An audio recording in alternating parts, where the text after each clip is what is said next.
পেলেকের মাটি বেছে নাইছিল না, তো 70,000 টাকা কামাইলাম। কি দিনকাল যে পড়ে গেল না, কি কামে যে পড়াশোনা করছিলাম, হাতের কাম তো শিখি নে পড়বার যাইরা পড়ার টাইমে।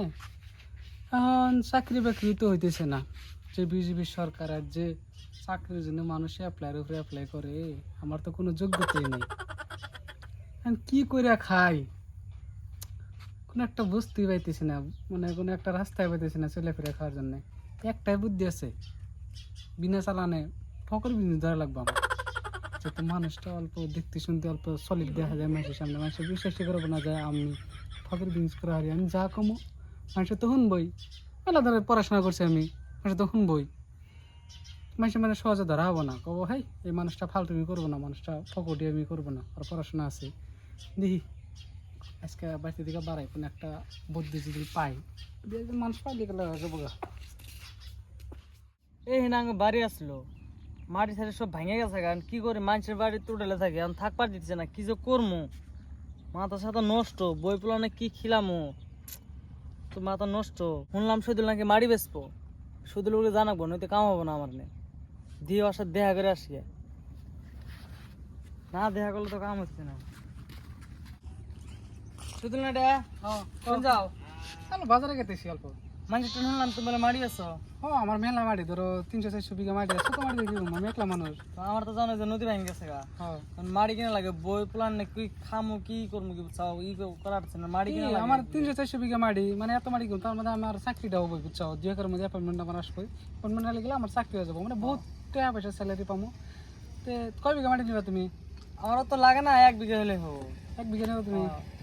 ঠিক আছে, তোমার যদি পছন্দ হয় না জায়গাটা দেখি দেওয়া জায়গাটা তো নদী, যত মাটি আসলো আমার সব নদী মধ্যে গেছে গা। তোমার দিকে তো আমার নদী বানতেছে না, একদম নদী ভেঙে শেষ হয়ে গেছে। গ্রাম নাই কে? ওই যে তোমার ওখানে যে গ্রাম আসলে, ওই যে ছোট থেকে আমার বল খেলে গেছিলাম, গ্রামটা আছে কি? না এই দোকান নাই, ওটা যে মসজিদ আছে একটা, এই ওর সব ভেঙে গেছে গা, একটা মসজিদ টসজিদ কিচ্ছু নাই, এই মাথা সাথা নষ্ট জানো কি। আর ওই যে আবু সময় স্যারের যে এলপি স্কুলটা ছিল আমরা যে পড়ছিলাম, ওই স্কুলটা আছে কি?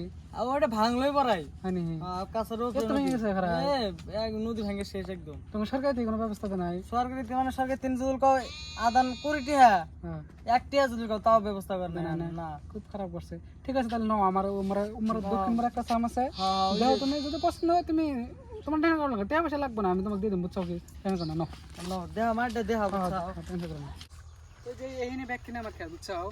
না এই যে বাগুন খেত, এই যে ডাবরি খেত, কবি খেত, রুল করছিলাম, আমি একলা মানুষ, আমার চাকরি হইতেছে, কেরা করবো, এই জন্য নষ্ট হয়ে দাও, নিরানো ব্যাপারে ওষুধ পানি দেওয়া ব্যাপারে মরে যাচ্ছে, আমি করার জন্য একলা মানুষ। এই তুমি যত, এই যে তোমার যতটুকু তোমার চোখ যাবো, এমনি যতটুকু তোমার চোখ যাবো, এমনি তোমার যতটুকু চোখ যাবো, এমনি যতটুকু চোখ যাবো, সব আমার। কিন্তু কথা হলে আমি একলা মানুষ, আমার পয় বলাবার নাই, এখন কেরা করবো এর না, এই জন্য ভাবতেছি বেঁচে দিই, বুঝছো? তো কত এটা নিবা না, এটা নিবা না, এটা নিবা। বাগুন খেত কবি খেত শুদ্ধ ব্যস্ত আর কি। তো তোমার কোনো টেনশন নাই, এই যে বাগুন নিবা তুমি, এখন এই এই সামটা যদি তুমি নাও, তোমার 1-1.5 মাস পরে তোমার সবজি একদম রমারম সবজি হয়ে যাবে, রোল হয়ে গেছে, ফুল চুল দেখছে, রোল ধরছে, সব হয়ে গেছে। কোনটা নিবা কও? এখন দেওয়ার মধ্যে বাগুন খেতটা দিলে এলো।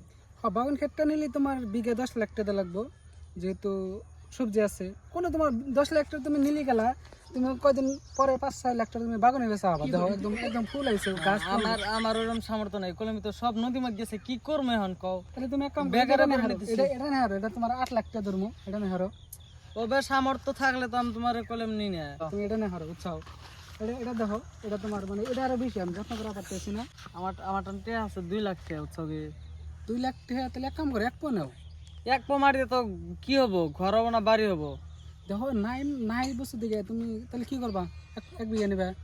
1 বিঘা মানে তো দাম ভালো করে কও তুমি, এক 10 লাখ টাকা চাউল দিতে কি বকেন? ঠিক আছে, তুমি যদি এই আমরা বেকারে বেরে তোমার ঠানাইছি, তুমি অল্প কম সম করে আঙ্গুর দেহাটা ই করো, বুঝছো কি? তুমি এক কাম করে এই সামটা যদি নাও, তোমার এই সামে একদম ফাইনাল। আমি দাম আমি পছন্দ করি না, তুমি তো জানো আমি ফাং ভালো পাই না। আমার তো আমার নাই কে, আমি তোমাকে কত দিতে পারছো? কত? 2-2.5 লাখ টাকা দিয়ে যাও, বুঝছো কি? 2.5 লাখ টাকা মাটি পাবো না তো।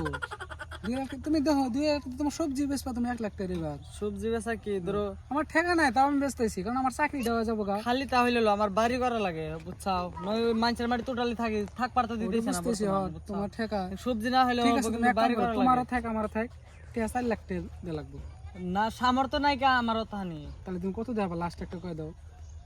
2,70,000 দাও। না না, তাহলে 3 লাখ টাকা নিচে পাম না। বহুত কাস্টমার জানো আমাকে, এই যে অল্প আগে কাস্টমার একটা ফোন মারছিল, মাটি লাগে কিন্তু ওকে না করে যখন মাটি দিন না কারণ এই বহুত দাম তো বর্তমান মাটি দাম হলেও ধরো তোমার নদী ভাঙা মানুষ না পাহাড়ে যাই আর না মাটি পাবা কোনে পাহাড়ে মানে পারো তো দাম না তার কিনে আরতাছি না গেলে সরকারে ভেঙে দেবো হ্যাঁ তুমি এক কাম করো 3 লাখ টাকা যদি দাও 3 লাখ টাকা যাও 3 লাখ টাকা ফাইনাল 3 লাখ আমরা দেড় না অত টাকা নাই কে কইলে বাইরে ভেঙে নিয়ে আইতে এনে নেই হনে নেই হনে নেই কত দেবে খরচে 2 লাখ যার 5,000 টাকা তোমাকে বেশি দিলাম যাও আর 5,000 আর দেখাবা না না এর উপরে আর দেওয়া যায় না তো কি কই এখন চিনা জানা মানুষ তোমার লাগে তোমার ব্যবসা চাল লাগে আপ ডাউন করছে এখন এই আমার তাও লসই হইতেছে ঠিক আছে তুমি নাও তুমি বাড়ি গাড়ি করবা যেহেতু বাড়ি বলে থাকবা টেনশন নাই আমার নিয়ে নাও এটা তোমার মানে এগুলো বাইনা দেই বুঝছাও এখানে বাইনা দিছো না? বাইনা দেই হ্যাঁ ঠিক আছে তাহলে তুমি এক কাম করে কালকে তাহলে 70,000 বাইনা দিলাম 70,000 আর আর তোমাকে 2 লাখ টাকা আমি দিতেছি 2 লাখ 5,000 টাকা হবো হ্যাঁ ঠিক আছে তুমি তাহলে এখানে ই করে যাও হ্যাঁ হ্যাঁ। তোমার এই মাটি এনে কিন্তু তোমার হ্যাঁ বুঝছো কি তাহলে থাকো তুমি মাটি তুমি দেখে নাও তোমার হাঁটা চলা করে যাই হ্যাঁ হ্যাঁ যাও পিলেকের মাটি বেছে নাইছিলাম না তো 70,000 টাকা কামাইলাম এসে দিন আমার যাবো আর 2-1টা এরকম কাস্টমার পাইলে গেলা মাল আমার হয়ে যেতাম আমাকে এখন এখন বেচতে যায় যে হেরে দুবাই যাওয়ার একটা টিট কাটি কারণ 2 দিন পরে তো ঘুমের ফাঁক হবই আমার মাড়ি আসলো না আমাকে তো ধরবে তো আমি আর আগে দুবাই যাই হেরে বরিশ কলিবার তলে একটা পান্তামলের দোকান দিয়ে বসি এটা চলো মেলা দিন যাবো আমার 1-1.5 বছর পার করা লাগবে কষ্ট মষ্ট করে যাই